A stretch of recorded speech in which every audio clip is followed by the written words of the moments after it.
Hello Pisces, welcome to the Plaid Sheep Oracle. Your reading is so interesting, Pisces. Now, a little astrology first. The day that I'm recording this, Mercury moving retrograde has met up with Chiron today. And then the day that I intend to post it, Mercury will meet Venus. And then when the Jupiter-Uranus conjunction happens in Taurus on the 20th, Mars in Pisces will be sextile that conjunction. They're at 2150-ish, 21 degrees, 50 minutes, and he is at 22 degrees, something minutes of Pisces. And a sextile is a strong working relationship. Additionally, the moon in Virgo will be opposing Neptune in Pisces. So there is a strong Pisces element to this Uranus-Jupiter conjunction. Also because Jupiter is the host in Pisces, along with Neptune. Jupiter originally and Neptune as the modern addition, and I think of them as co-hosts of the Pisces space. And this is something I was thinking about this morning, that sometimes people talk about transits as if they occur in a vacuum. You know, it's the Jupiter-Uranus transit. Where is it happening? But it isn't just about that. It's where everybody else is at the time. Also, what's been happening prior to the moment. Nothing happens in a vacuum. It happens within a pattern, within a sequence of events, within a whole energetic milieu.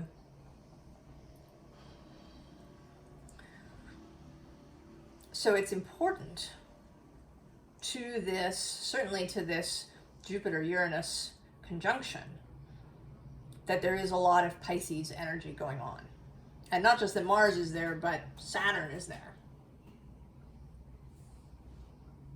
And these conjunctions, right, they ripple out into time, kind of in both directions, but especially forward, so into the rest of this year and beyond.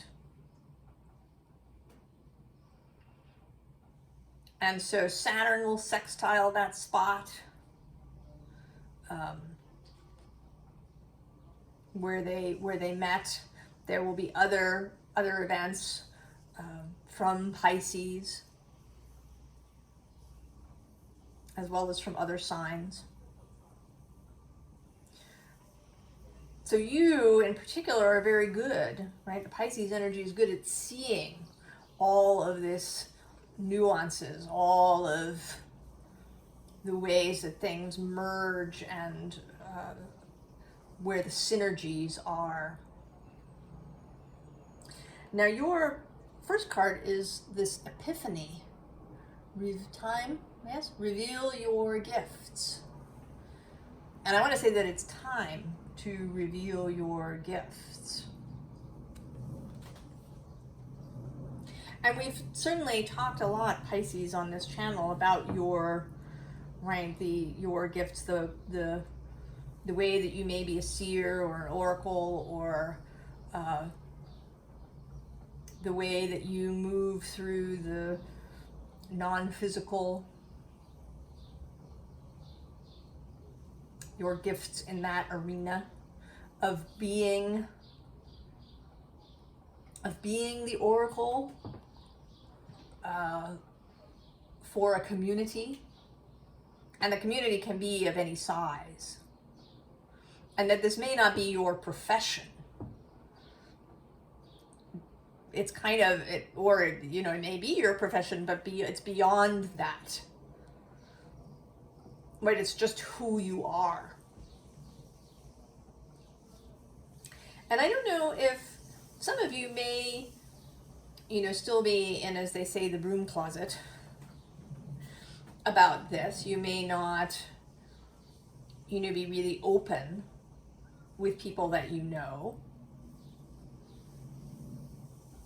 And I was thinking about that. I was listening to a book on tape. It was an Agatha Christie book on tape. I like to listen to audiobooks when I do chores. And one of the characters in it talks about the victim of a murder, being present, right? That it's her spirit that kind of sets things into motion. And nobody, people don't really get into conversation with her about it, but she's quite sure of herself. And it doesn't matter to her whether or not everybody in the room agrees with her. She's going to say what she feels to be true.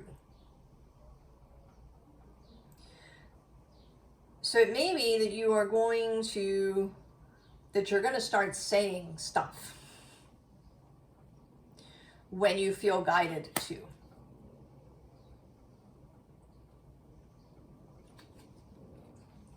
We have both transformation, and then below that this, can you hear me now? Can you hear me? And I sort of want to say that this is you, and that this is other people. It may be somebody in particular, somebody specific, perhaps. Somebody who is very close to you, an immediate loved one. Or maybe somebody that you work with, but somebody close. Or it could be multiple people.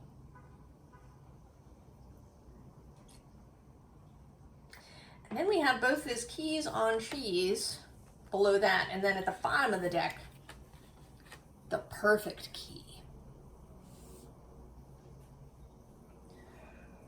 So you are going to show up with this perfect key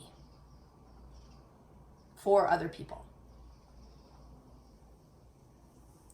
And that when you have it, that you want to reveal it.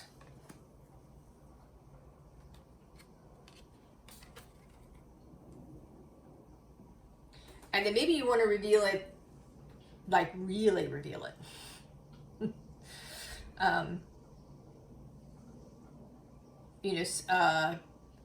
Do it in a very open way about where this information is coming from.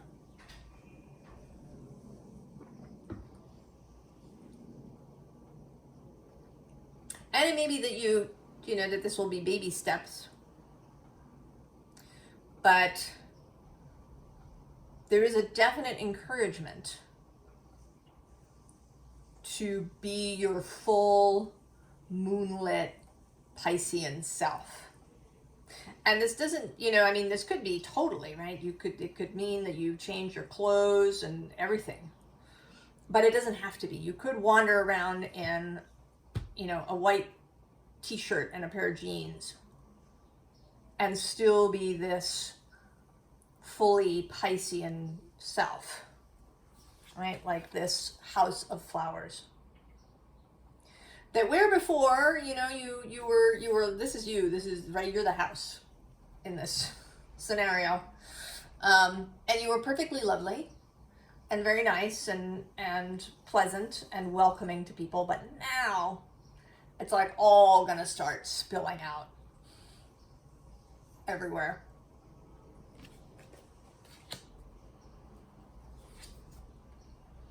Right? You may start talking more to people about things, the moon cycle. Perhaps you begin to talk to people about how you follow the moon. Maybe you encourage others to pay attention. Not even necessarily to, knowing that, if the moon is waxing, maybe you think about things that you want to increase. And when it's waning, you think about things that you want to decrease.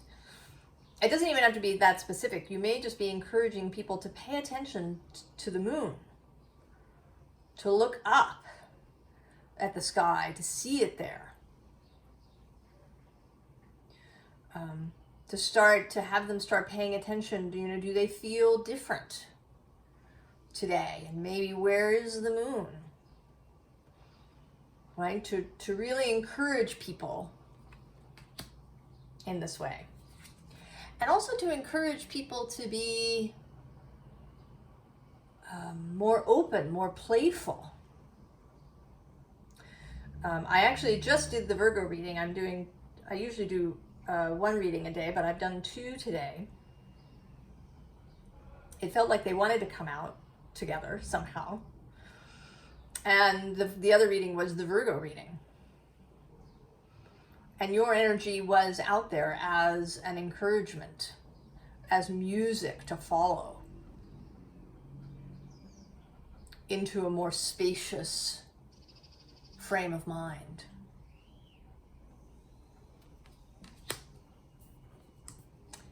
And here with this mermaid's love, right, this watery mermaid's love, this is like a seduction.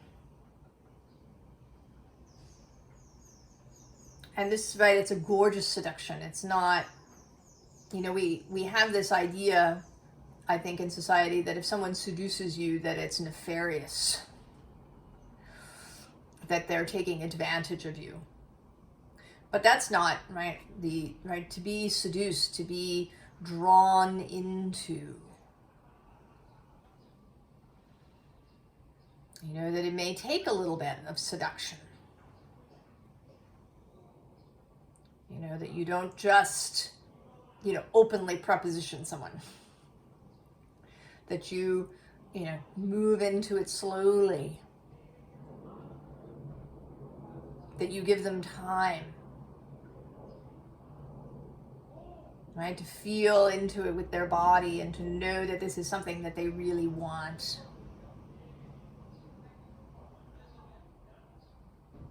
They want to be more free. They want to be more open. They want to be more relaxed and at ease in their life. If they're running into you. If you're meeting up with people, right? They have been attracted to you.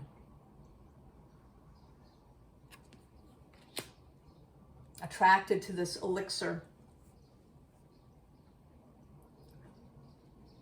And here, this devil. And I want to say that you are actually this child. Right? You're showing up in a very non-threatening form. You don't want anybody to feel threatened. You don't want anybody to be, to feel fear. You're kind of showing up like a physical intuition, right? You are their intuition showing up in a form that they can see and feel and taste and touch. And intuition always shows up gently. Intuition will never try to scare you or panic you or assault you. And so you will be gentle. Right here below that is, right, you are offering this Ace of Cups. And even below there's this Fool showing up as well. But it's not a fool who's leaping off the cliff. It's a fool who's taking his time, right? Sitting, contemplating. And then he's going to get up and go slowly. And actually below that is the Chariot, the Moon in motion, and the Ace of Pentacles. And actually also the Page of Pentacles, right? This little child. You are absolutely a gentle energy. The bottom of the deck is this Three of Pentacles, where here, people may have been really laboring. That was part of Virgo's message, the laboring, the efforting. And what you want to do is transform this into the Three of Cups. So life not as labor, but as joy. Life as a wonderful party.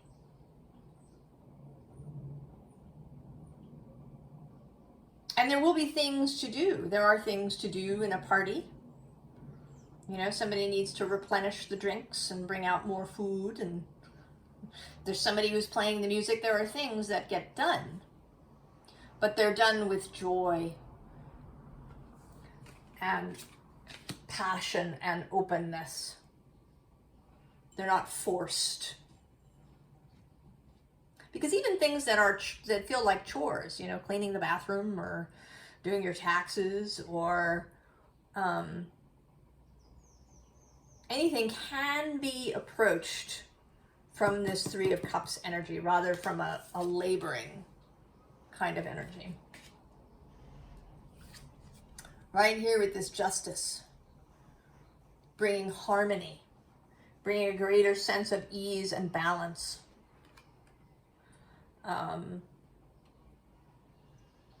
You know, she's not efforting to keep these things in balance. It is her energy that does it, not her effort.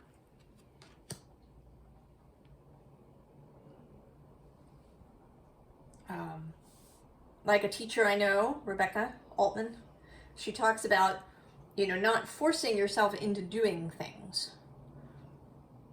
Right? You don't force yourself into a new exercise program.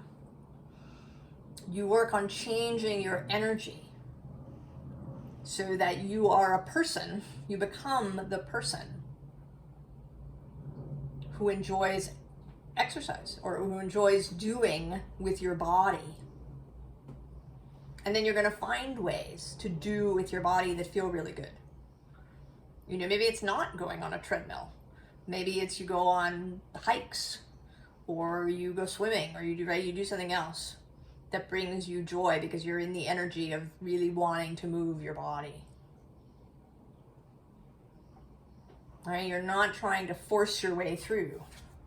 And we have that feeling here with this Two of Wands, which is not, right, it's not coming through as, you know, like punching your way into something. But again, this gentle energy. And here too, with this lovely moon.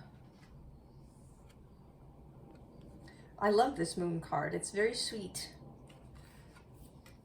This sweet moon. This isn't a moon of delusion or, you know, terrible uncertainty. Right? This is a lovely moon. Casting a silver light on other people's lives.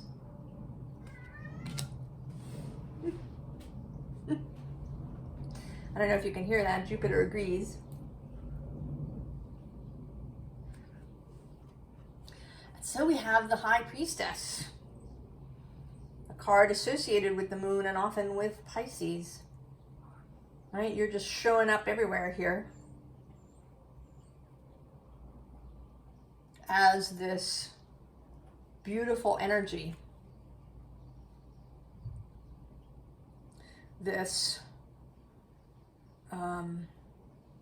when I was shuffling the cards, the word that came to me was delicious. I felt that the reading that wanted to come out was delicious. Right? And here below, the High Priestess is this weighted down person.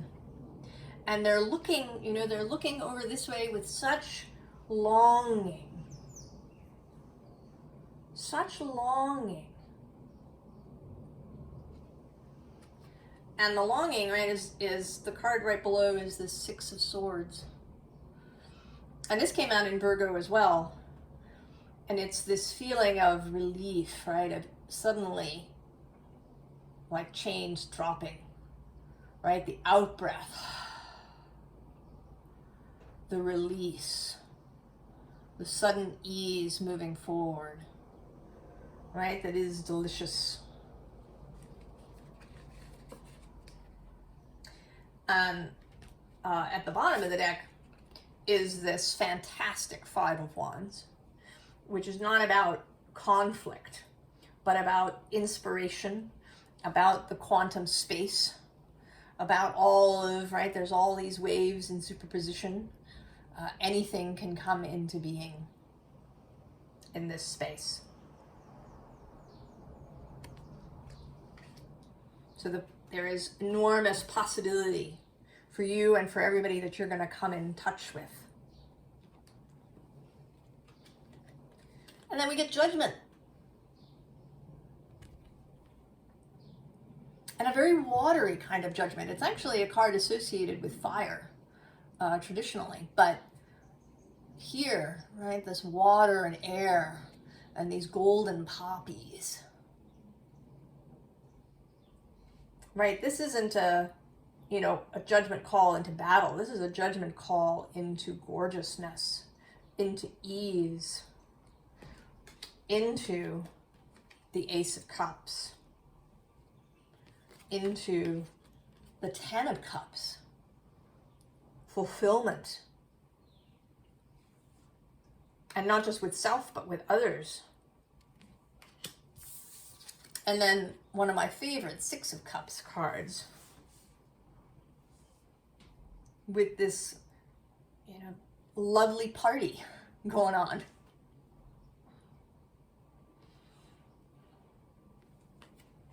Right? This party that's been brought into being by this child. Right? Here you are the child, right? You're bringing all of these people together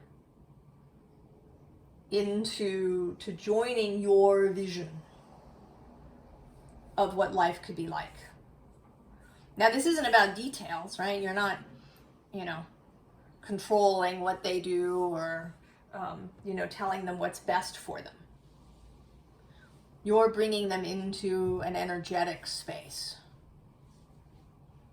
where so many different things are possible, and when there is a sense of ease and fun.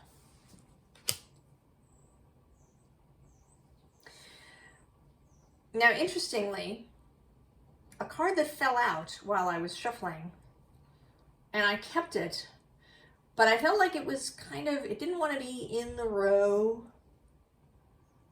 It was just, right, and it's the Tower. So this is, right, it's a bit like this is the kind of eminence grise energy, right? That Jupiter-Uranus conjunction. And that in a way, you and I and all of us here are messengers, instruments of this radical change, but that it wants to come through in a way that's more gentle. That all of that lovely Pisces energy, right? That Mars in Pisces, who's a romantic, right? He's the Knight of Cups when he's in Pisces.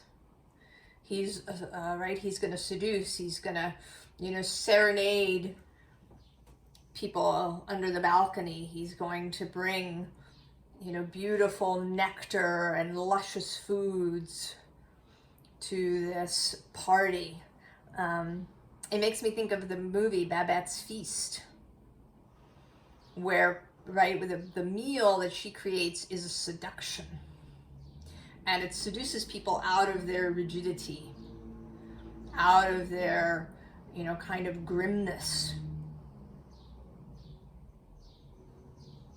And that is the energy here of opening up possibility for people. And so we have the Student of Air, the Page of Swords, another card that appeared in Virgo. The new blossoming, the new possibility. And coming right on top of the Ten of Air, right? The ending of the previous line of thought. And at the bottom of the deck, the source of water. Right? You are showing up here again as this source of water.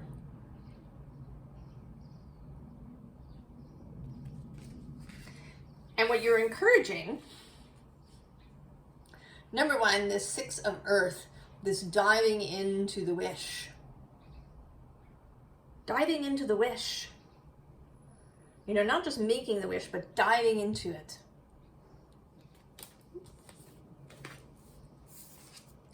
And then breaking out. Eight of air, Eight of Swords. Flying away. Flying out of where, you know, people might have been trapped. And then the Seer of Earth. Allowing people to see the beauty and the gorgeousness of earth, of life, of possibility. Right? To see your house of flowers.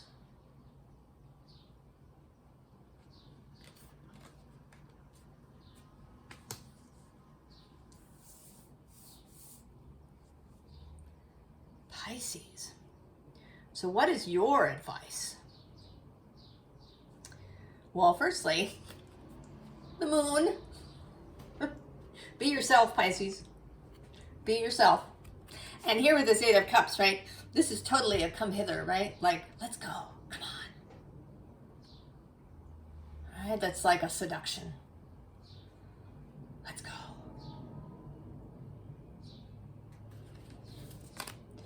And the bottom of the deck, Nine of Pentacles. Knowing, right, having your own stability. Right, and while you perhaps have been, you know, kind of calling Virgo in your direction, you've also known that you have, right, you have Virgo's stability to hold you. And this is a Virgo card. The 8, 9, and 10 of Pentacles. And the moon, yes, will be in Virgo on the day of the Jupiter-Uranus conjunction.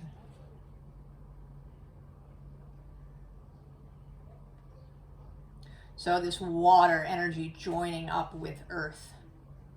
And then working with Neptune, right? Opposition doesn't have to be a tug of war. It can be a merging, an integration, a balance, a synergy, complementarity.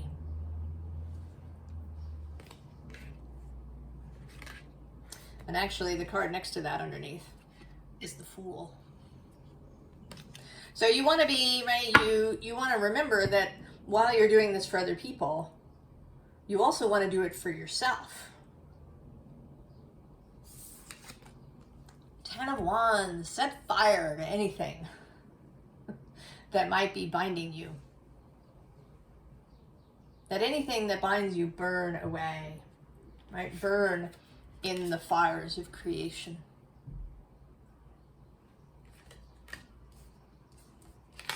And the Three of Cups with the tea party. Have your own tea parties. Have your own parties, even if there's nobody there. You need to play first, right? That has to happen first. You're playing. You're engaging in play and joy and fun happens first. And then the Empress.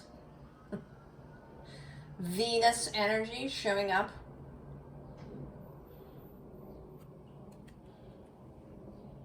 She is very related to Pisces too, and is the host of Taurus.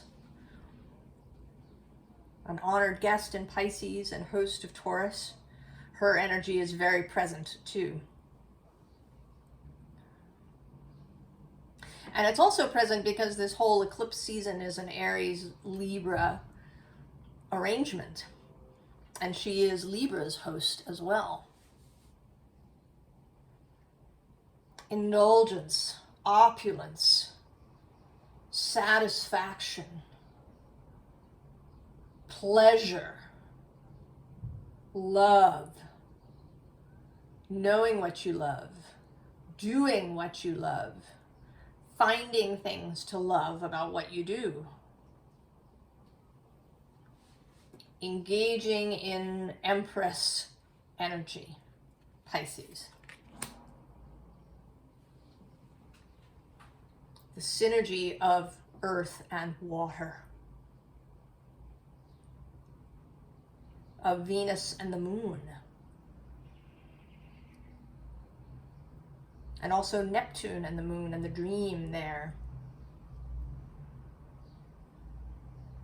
Right? And with the moon in Virgo, right, that solidity is there. So no one gets lost.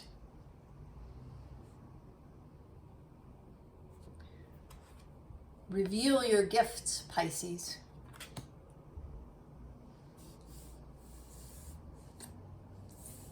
Be open, perhaps, about your motives, that you want everybody to live in this gorgeous world.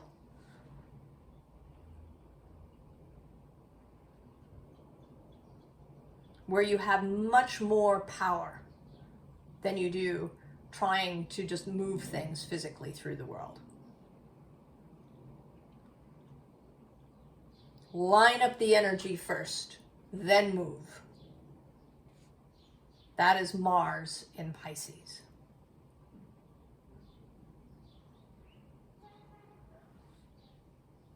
Oh, juicy, Pisces, very juicy. I wish you all the very best on this new adventure you're going to have, revealing all your flowers. And I will see you next time, Pisces. So long.